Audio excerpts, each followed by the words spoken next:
এই ভিডিওটি দেখলে আপনি কিন্তু যে কোনো মোবাইল আপনি রিপেয়ার করতে পারবেন, যে কোনো মোবাইল ডেড ফোন আপনি রিপেয়ার করতে পারবেন।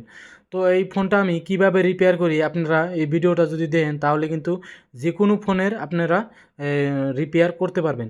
তো এখন দেখেন আমি কিন্তু এটা যে ব্যাটারি কানেকশনের যেটা বিবেট লাইন ওইখানে কিন্তু আমি ধরছি, দেখতেই পাচ্ছেন 0 0 এম্পিয়ার। এই ফোনটা কিন্তু ফুল শট আছে। আর ফুল শটটা কোথায় আছে, কিভাবে আমি এটা রিপেয়ার করি, এটা কিন্তু আপনাদেরকে দেখাবো। কোন কোন জায়গায় আমাদের যেটা বিবেট লাইনটা গেছে ওই লাইনটাই কিন্তু আমি এখন বর্নিওতে ট্রেস করুম। এখানে আমি যদি এখন যাই, ওখানে যাবো আমি বিবেট লাইনে, ব্যাটারি কানেক্টরের যেটা প্লাস লাইন থাকে, প্লাস লাইন আমরা বলি। এখানে কিন্তু আমি বিবেট লাইনে একবার ক্লিক করুম, বিট ম্যাপে যাইয়া এখানে এখন আমি ক্লিক করুম কোন কোন জায়গায় গেছে আমি এটা এখন দেখবো।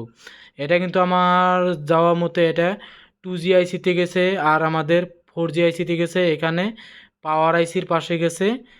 আর এখানে যদি আমি দেখি পাওয়ার আইসি 2G আইসি, এখানে দুইটা ক্যাপাসিটার আছে, আর এখানে তোলে একটা পাওয়ার আইসি আছে, আর পাওয়ার আইসিতে গেছে।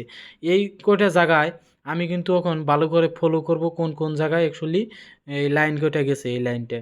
তো এই লাইনটাই যেহেতু আমাদের শর্ট দেখাইছে, তো আমি এই প্লেটটা অল্প কাটিয়ে নেব এই জায়গায়, যেটা 2G আইসির পাশে যেটা প্লেট আছে এইখানে যেটুকু আমার দরকার, যে জায়গাতে আমার লাইনটা গেছে ওই জায়গাতে কিন্তু আমি কাটিয়ে নিলাম।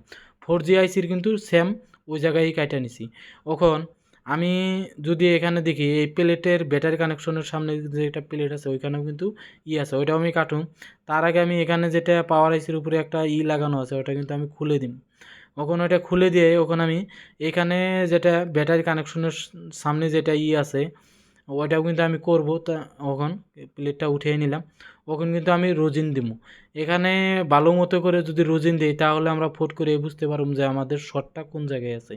ওখানে আমি ভালো করে এটা রোজিন দিতেছি।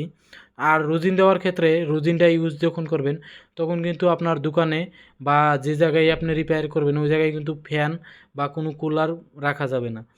ওই জাতীয় বস্তু যদি রাখেন তাহলে কিন্তু এখানে রোজিনটা লাগবে না, এখানে উড়ে যাবে। তো এই ক্ষেত্রে এভাবে ইউজ করতে পারবেন। আর আপনি এই আয়রনটা অল্প হিটটা বেশি দিতে লাগবো। আর এখানে যদি আমি এটা যেটা রোজিন আছে ওইটা আমি দিছি, ওখানে আমি একটা ব্যাটারি নিব। আপনি 5 ভোল্টও ইউজ করতে পারবেন। আপনি যদি কোন যে আমি অল্প হেভি টাইপের আমি শর্ট কিলার ইউজ করুন তাও করতে পারবেন।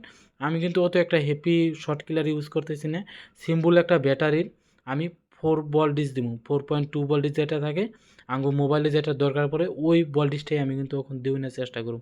আঙ্গু যেটা গ্রাউন্ড ব্যাটারি ওই গ্রাউন্ডে লাগাবো। আর এখানে কিন্তু প্লাসটা যেটা আঙ্গু আমাদের বিবেট লাইন আছে ওইখানে লাগাবো। তো আমি ভিডিওটা অল্প চালু করে দিছি, তার কারণ আমি অল্প ওর এখানে অল্প শর্ট হয়েছিল। এখানে আমি কিন্তু প্রেস করুম জাস্ট, দেখতেই পাচ্ছেন আমাদের কিন্তু শর্টটা বাইরে হয়ে গেছে। কোন জায়গায় শর্ট আছে এখানে কিন্তু দেখতেই পাচ্ছেন ওই ক্যাপাসিটারটাই কিন্তু জ্বলে গেতেছে, বারবার জ্বলে গেতেছে ওই জায়গাটায়। তো দেখতেই পাচ্ছেন। তো আমি ওই ক্যাপাসিটারটা আমি রিমুভ করে দেবো। আর রিমুভ করে দেখামু এই জায়গার আমাদের যেটা শর্ট আসাল 0 0 এম্পিয়ার আসাল ওই এম্পিয়ারটা চলে গেল কি আছে। তো এটা আমি একটা টুইজারের মাধ্যমে এটা আমি রিমুভ করে দিতেছি। আর এটা আমি ভালো মতো করে এটা রিমুভ করে দিব। আর এটা রিমুভ করে দেওয়ার পরে আপনি যদি চান যে এখানে আমি একটা ক্যাপাসিটার লাগাইতে পারবেন, আর যদি না লাগান তাও কিন্তু আমাদের ফোনটা রানিং হবে বা চলবে। তো এখন আমি এখানে মাল্টিমিটার দিয়ে চেক করব অ্যাকচুয়ালি আমার যেটা বিবেট লাইন আছে বা ব্যাটারি কানেকশনের যেটা প্লাস লাইন ওই লাইনটা আমি এখন জিআর মোডে নিয়ে আমি এখন চেক করব। তো এখানে দেখতেই পাচ্ছেন ইনশাআল্লাহ আমাদের মোবাইলে কিন্তু এখন শর্ট নাই। আগে কিন্তু 0 0 এম্পিয়ার দেখাইতো। ওখন আমি ফোনটা আমি ভালো করে ফিটিং করে ওখানে আমি চার্জ দিয়ে দেখবো কি আমাদের ফোনটা রানিং হয় কি না। তো এখন আমি পাওয়ার প্রেস করি, না ইনশাআল্লাহ আমাদের ফোন কিন্তু অন হয়ে গেছে। তো ভিডিওটা যদি ভালো লাগে থাকে তাহলে ভিডিওতে একটা লাইক করে কমেন্ট করে জানিয়ে দিবেন।